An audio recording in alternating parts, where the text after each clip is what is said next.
上世紀50至70年代，歐西流行歌曲主導全球。當其時，如果想喺香港樂壇佔一席位，幾乎所有歌手都係翻唱英文歌。除咗唱功，最重要一環就係咬字。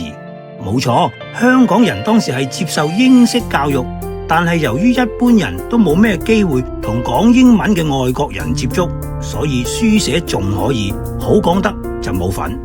同而家香港人講普通話一樣，都係普普通通咯。黎愛蓮係中英混血兒，老豆係英國人，老母係廣東台山人。由於自細有一個良好嘅英文學習環境，黎愛蓮講英文嘅能力基本上已經達標。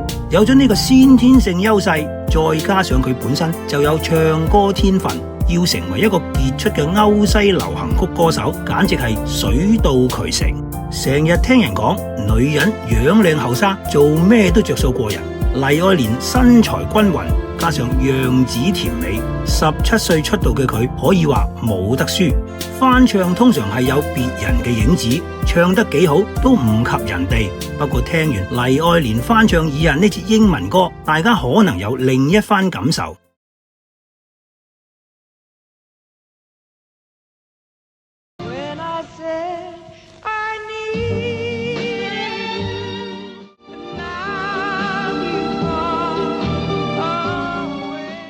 I said I needed you. You said you would always stay. It wasn't me who changed, but you. And now you've gone away. 平心而論，黎愛蓮不單止完全冇別人嘅影子，反而聲線比原唱者更雄渾。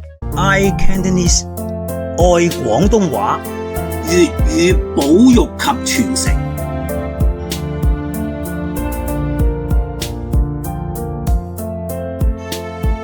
如果覺得內容啱睇嘅 ，subscribe